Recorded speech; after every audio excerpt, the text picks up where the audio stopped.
Hei, salutare prieteni! Astăzi vă voi arăta cum să curățați sau să schimbați EGR-ul mașinii voastre, cum să vă dați seama că trebuie schimbat sau curățat, care este rolul său și câteva simptome ale unui EGR care este pe ducă. Haideți să-i dăm drumul. Prima oară, haideți să înțelegem care este rolul EGR-ului. Ei bine, dacă știi puțin engleză, ar trebui să înțelegi asta din nume, pentru că EGR înseamnă Exhaust Gas Recirculation. Și ce face cel mai exact? Ei bine, ia gaze din eșapament și le reintroduce în motor pentru a ține temperatura în camera de ardere mult mai joasă. Acum că știm ce rol are, haideți să vedem care sunt simptomele. E bine, ca să găsești EGR-ul unde se află mai exact, este foarte, foarte simplu. Tot ce trebuie să faci este să găsești galeria de admisie, care în cazul de față este în spatele motorului, și pe undeva pe lângă ea, chiar aici, este EGR-ul nostru. Recomand să cauți pe internet modelul exact al mașinii tale și vei găsi imediat unde se află EGR-ul. Bun, acum că poate știm ce este, unde se află, însă poate vă întrebați de unde știu că trebuie să-l schimb, de unde știu că trebuie să-l curăț, care sunt simptomele. Ei bine, EGR-ul se poate bloca pe două feluri, ori pe închis, ori pe deschis. Atunci când se blochează pe închis, sunt câteva simptome care te vor ajuta să-ți dai seama care este situația ta mai exact în cazul tău. Cel mai important este că se încinge mai mult decât trebuie, nu lichidul de răcire, ci temperatura din camera de ardere. Dacă poți să pui testerul, codul este P0401, vei ști exact că este EGR-ul de vină. Și dacă ai simptomul acela care dă un bot, poate fi bobina de inducție sau bujiile, deci recomand să le verifici. Însă atunci când se blochează pe deschis, este o cu totul altă poveste și îți dai seama imediat. Când moare la relanții și sigur 100% că este blocat pe deschis.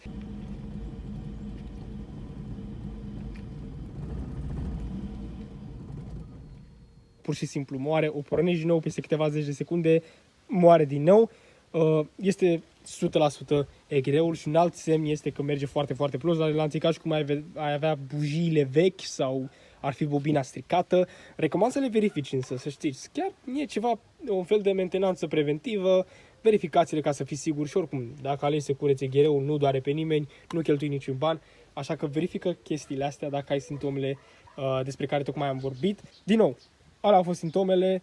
Când moare la relanții și merge foarte prost, e blocat pe deschis, și când este blocat pe închis, dă un fel de brânciuri și temperatura din camera de ardere este foarte mare. Bun, acum că știm care sunt simptomele, unde se află, ce este EGR-ul, este timpul să îl curățăm. Haideți să vă arăt de ce vom avea nevoie. Ei bine, băieți, astea sunt lucrurile de care vom avea nevoie. O cheie din asta, o cricket, o extensie de genul cu un Torx 30 în capăt pentru șuruburile de la EGR, o piluță de dinți și nu în cele din urmă, ceva să curățăm EGR-ul. Mulți vor comenta că trebuie să folosesc EGR Cleaner, însă voi folosi VD40. Până la urmă și benzina este bună. Orice lucru pentru curățat ar trebui să-și facă îndeajuns treaba. După ce e sigur că ai localizat EGR-ul și știi exact unde este timpul să-l dăm jos. În cazul de față, pe ăsta de la GM, că este un Opel Astra G, avem aici un șurub și unul aici în spate, chiar acolo. Este foarte ușor să ajungi la el dacă ai o extensie de genul, dar este vorba de fapt de un Torx 40, din nou foarte, foarte ușor. Știu că în general astea sunt cam blocate aici, însă am reușit să-l dau jos cu o cheiță de genul, deci 100 o să vei putea și tu. Primul lucru pe care trebuie să-l facem este să deconectăm mufa și acum haideți să trecem la șuruburi. După ce șuruburile sunt complet desfăcute, aveți grijă când ridicați EGR-ul în sus ca nu cumva să vă cadă vreun șurub, pentru că sunt cam dificil de recuperat. După cum puteți vedea, acesta este EGR-ul. Asta este supapa care în general rămâne blocată, ori pe închis, cum arată acum, ori pe deschis. Așa, asta nu este blocată, dar este într-un fel lipicioasă, dacă înțelegeți la ce mă refer. Noi va trebui să curățăm aici și aici. O chestie de notat este că în general au o garnitură, nu în general, mai toate au o garnitură de metal, însă asta nu o mai are. M-am uitat și acolo pe galeria de admisie și nu mai este. Înseamnă că cineva a fost aici înaintea mea și nu a mai pus-o. Voi vedea că am vreuna să o pun. Nu sunt sigur, dacă nu am, va merge și așa și voi cumpăra una cât de repede posibil. Da, arată cât de cât ok, este murdar, se vede clar. Aici foarte, foarte mult carbon, după cum puteți vedea.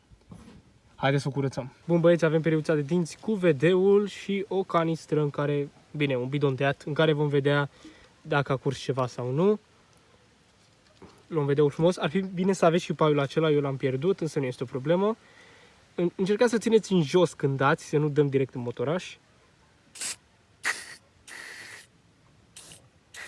Dăm aici pe carbon. Puteți băga și puțin înăuntru, nu este nicio problemă.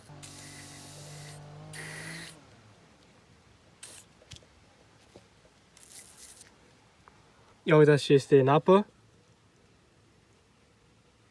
Vedeți acele mici chestii negre pe fund? Alea sunt din eghere și în general, normal, trebuie lăsat vreo 10-20 de minute să stea în VD40 cu partea asta de jos, ca tot carbonul să se moaie și când vei da o singură dată un spray, se va da absolut tot jos. Însă, după cum puteți vedea, doar după câteva secunde de spălare cu VD, funcționează absolut foarte, foarte bine și se curăță foarte bine. Ok, băieți, cam după 10 minute de curățat, eghereul arată cam așa. Îl vom șterge cu această lavetă și vedem dacă supapa se mai lipește și, după cum puteți vedea, se întoarce înapoi la poziția inițială imediat și putem spune că este curățată, este foarte, foarte fină. Și priviți ce este în apă, ce era în acest eghere. Vedeți chestiile alea negre de acolo? Alea erau în eghere. Ia uitați. Și acolo. Și sunt foarte, foarte multe pe fund. Și face treaba chiar foarte, foarte bine VD-ul. Sunt foarte, foarte mulțumit. Ia uitați chestia aia mare de carbon de acolo. Aia 100% era aici.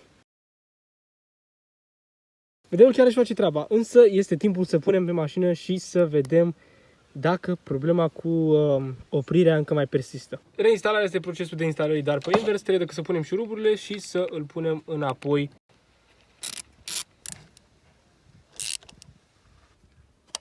Băgăm cheia în contact și haideți să vedem.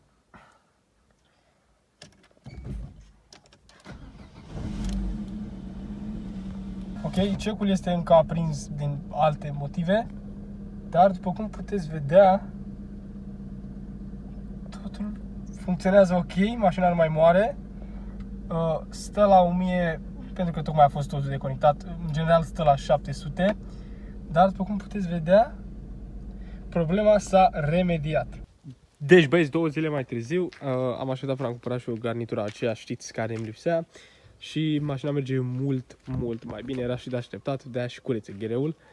Am așteptat zilele astea pentru că m-am gândit că poate este doar ceva temporar, cine știe, poate nu murea câteva ore și pe aceea începea din nou, dar nu.